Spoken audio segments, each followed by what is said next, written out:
beginning of the Bible starts off with the story of creation. And one of the things that happens in the story of creation is that the way that the story is told is that God addresses something which is deemed to be one of the most mysterious, concerning, and terrifying things on the earth, and that is the waters. If you remember the story of creation, the way that it begins is that God creates something called the firmament. And the firmament is this invisible layer that separates the oceans above from the oceans below on earth. You see, in this ancient way of thinking, the sky was just a continuation of the ocean. If you're standing on the seashore and you look out at the expanse before you, and if you look up at the sky before you, they're kind of one and the same, at least to an ancient world kind of mindset.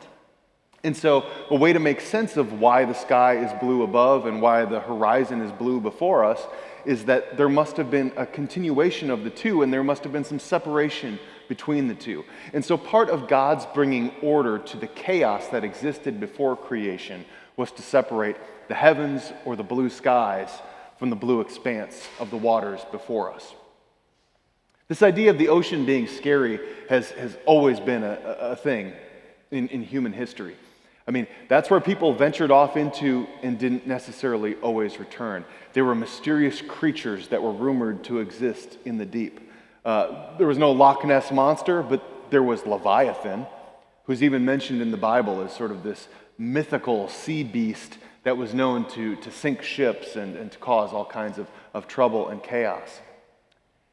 And so we have to have an idea and an understanding of this sort of ancient way of looking at the waters to approach, I think, today's story as it would have been understood in Paul's time in the first century. And as I chose this scripture weeks and weeks ago, I had no idea that we would be sort of contending or struggling with our own water disaster as a current event this week. So forgive me if it seems insensitive to do a story of Paul's shipwreck and the perils of times in the waters and at seas, but I think that it actually is in some ways good timing for that. Stephen read an extensive passage of Scripture, about 5 minutes long. I asked him to do that because I thought to jump in anywhere midpoint in the story wouldn't exactly make sense. But I also want to give you a little bit of context to understand how we got to this place in the story, and then I'll recap the story again quickly for us. And to do so, I'm bringing back my old friend, the map on the iPad. Some of you remember this toy/utility that I got to use back in January when we did our Journeys of Paul sermon series. And Jay, if you could put the map up on the screen for me. Hopefully. I know you're working on it. All right, I'll keep an eye on it. I'll talk in the background anyway. So what happened was, just to get you caught up, do you remember, if you were listening to this series that we did back in January, part of what we talked about at that time was, thank you, Andrew. Part of what we talked about at that time was Paul's first, second, and third missionary journeys, which basically took Paul out of the Jerusalem and Syria type of area, and it put him into Asia Minor, modern-day Turkey. He went to modern-day Greece and into the region of Macedonia. He spent some time in the islands around there, and he basically went back and forth between Antioch or Jerusalem and out into the mission field, and he was planting these small little church communities of Christian people. And so they were little communities that were springing up, that he was going back and forth to check on, keeping tabs on, and how things were progressing. And he would be regularly writing letters. And so much of what we have in the New Testament is made up of Paul's letters to these early Christian communities. Like the people in Corinth get the letters of 1st and 2nd Corinthians. The people in Rome, the Christian communities there, end up with the letter to the Romans. Ephesians is the Christian community in Ephesus, and so on. So if those letters have always been a little bit mysterious to you, that's the correspondence that goes back and forth between Paul and those people. And so Paul after making those 3 missionary journeys, you may remember that we ended that sermon series with Paul saying goodbye to the elders of Ephesus in a town called Miletus. And he basically said, I wish you well in your future lives in ministry, but now I must go on the journey which is likely to be my last. I think Paul understood, much like Jesus did, when Jesus made his way to Jerusalem for the last time, and he knew and he had a deep sense about him that this was going to be the end. He was not going to be, this was going to lead to his death in some form or another. And I think Paul has a bit of this sense too when he says goodbye to the leaders in Miletus on this 3rd missionary journey. Because what happens next is he goes to Jerusalem. And he's there relatively undetected for a few days or weeks. And then one day when he's in the temple, and you can't keep Paul out of the temple, he's not going to go hide in some basement somewhere. He's going to be out doing his thing because this is the ministry he feels so deeply called to. He's in the temple one day, and he is seized by the scribes and the Pharisees, these Jewish religious leaders. And these are the people who are very opposed to what Paul is teaching because they see what he is doing as a corruption of their faith. Now, the Pharisees in particular are very strict about the different rules and the rules that govern the Jewish faith. And anything that deviates from that is going to be seen as a threat. So Paul talking about Christ, and this is the new way, and it's not about abandoning everything that was, but it's about the next chapter of God's people and God's will for humanity. Well, this is a step too far for the Pharisees and the Sadducees. And so a mob grabs Paul, they throw him, or they're about to take him away and beat him to death. And the guards seize upon him, he's rescued, but he's taken to the jail, and he says, wait a minute, what crime have I done? Are you forgetting that I am a citizen of Rome? I am born in Tarsus, I am a Roman citizen, you have no right to treat me this way. And they say, well, okay, maybe, but we should probably put you in prison for your own protection. And Paul relents and he agrees to that and he goes into prison. And there's a bunch of back and forth for a series of events. But eventually he makes several appeals and finally is told that he can go make his appeal to the emperor. Not the local authorities, not the religious higher-ups, not the governor, not anybody appointed to the region, but the emperor, the Caesar, the God King, as he is thought to be, in Rome. And Paul says, that is what I am ultimately called to. I need to testify, not just to the people on the streets, but to the highest of the high, and I need to take this message about Jesus Christ to the emperor of Rome. And he feels so deeply convicted of that nothing is going to stop him, including being imprisoned in the meantime.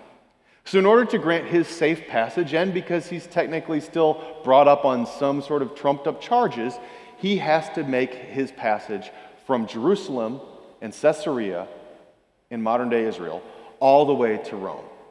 And so this is where the story picks up today.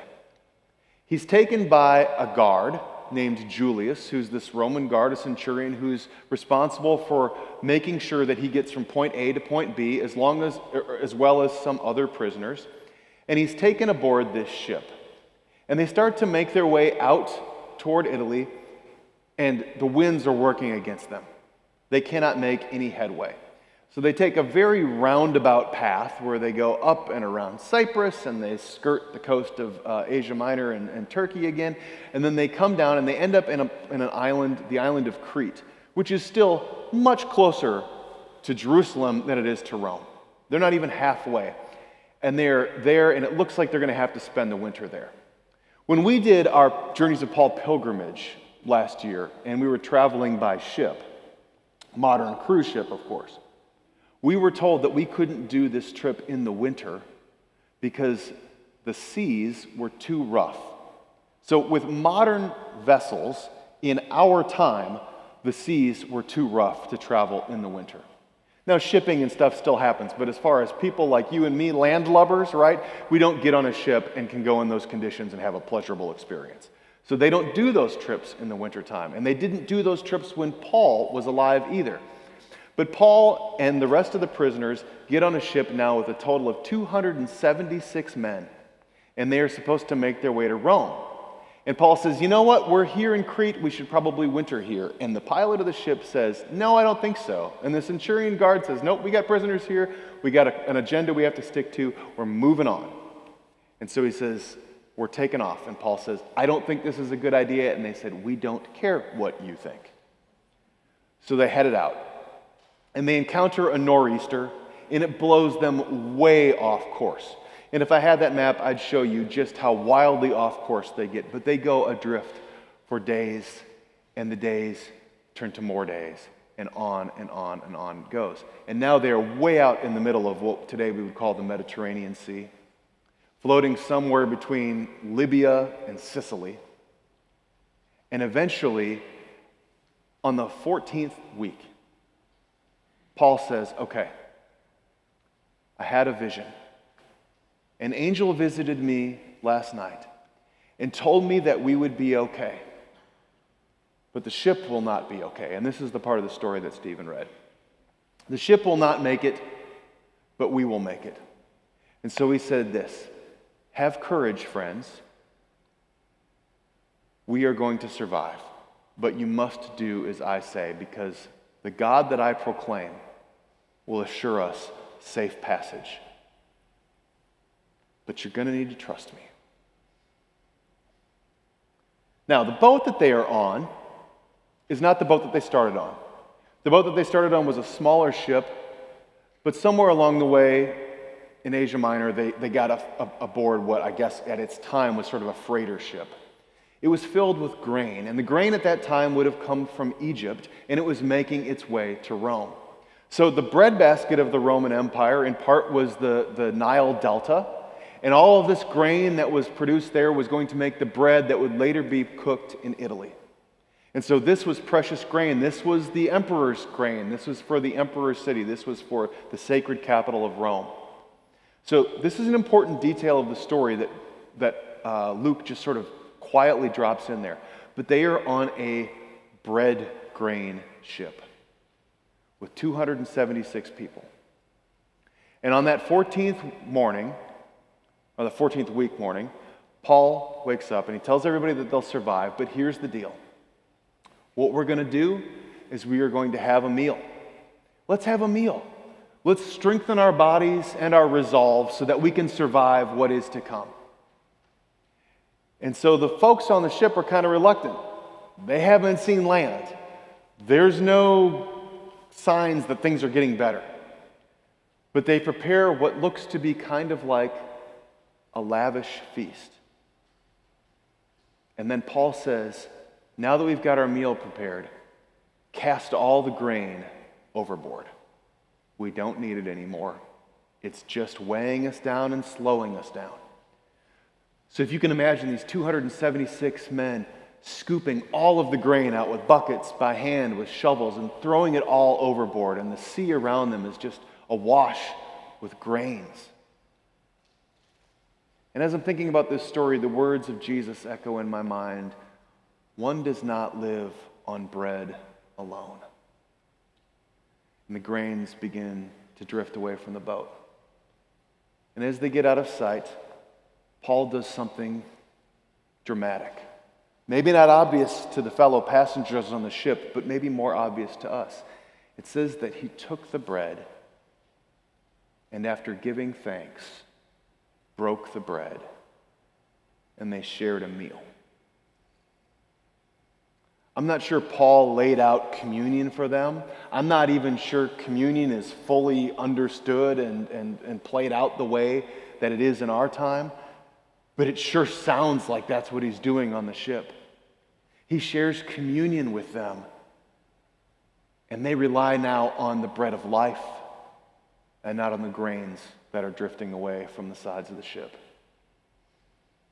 And then there are some men who say, lower us down in a rowboat because we've been testing the depths. We've been lowering the rope into the water, and we pulled it up and it was 50 fathoms, and we checked a few hours later and it was 25 fathoms.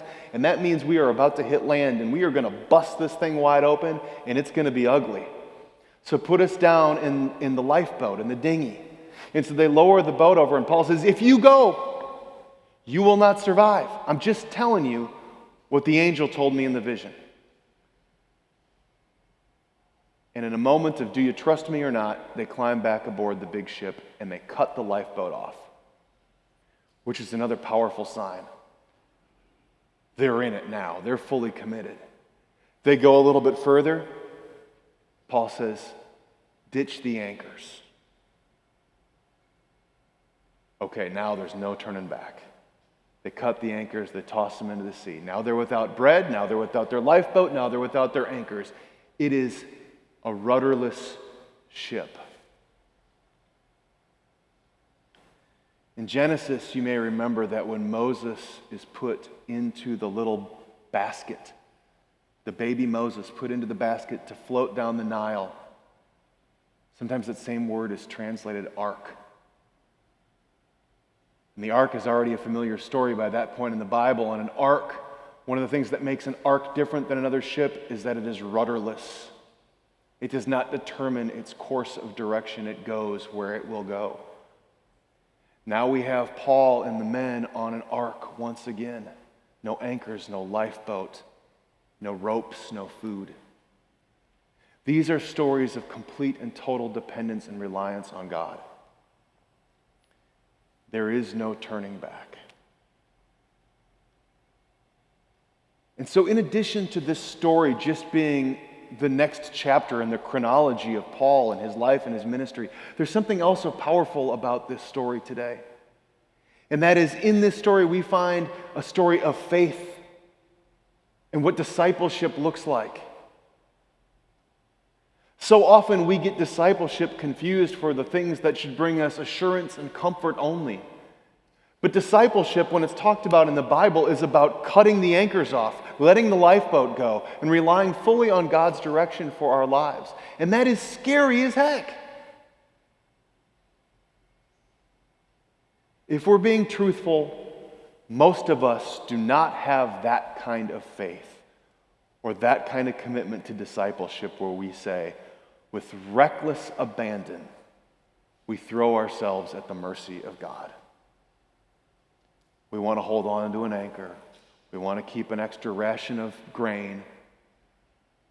We want to make sure that that dinghy, the escape hatch, is still intact. So Paul is modeling in this example what full reliance on God looks like, what total Christ-like discipleship looks like. And more we see Paul transformed into somebody who isn't just proclaiming Christ, but is walking the walk of Christ. He's living like him. And in this moment he says, I have been assured of our safety. We simply must trust. And then what happens is they go aground, the ship busts into a million pieces, people cling to pieces of wood, and they slowly wash ashore, and 276 of them all survive. They all make it. Paul will eventually from there make his way up to Sicily, around the toe of the boot of Italy. He'll go to modern-day Naples, to the harbor there, and he will walk the rest of the way on foot to Rome, where he will make his case of Jesus Christ to the emperor before meeting his fate.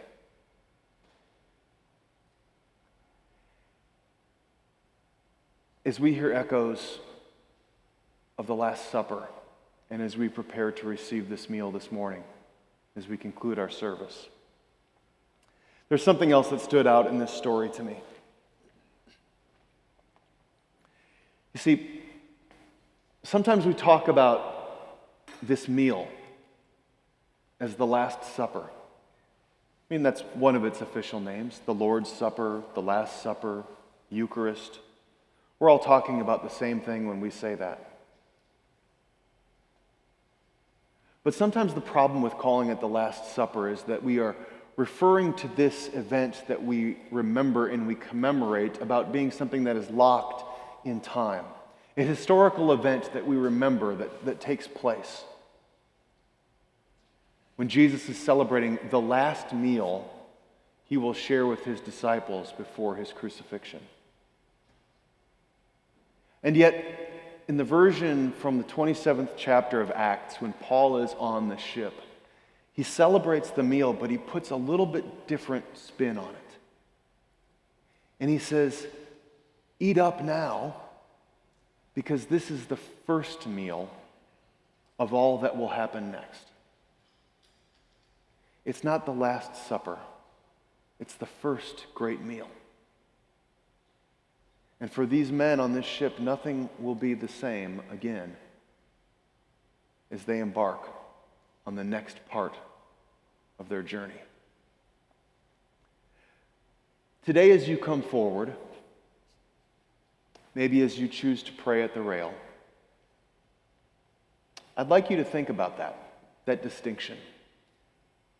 That yes, this is a meal where we remember, and Jesus says, "Do this in remembrance of me." But let us also think about this in a way that Paul, emulating Christ, does when he says, "Eat this meal, and let this be spiritual sustenance for you, for this is the first meal of all that will come next."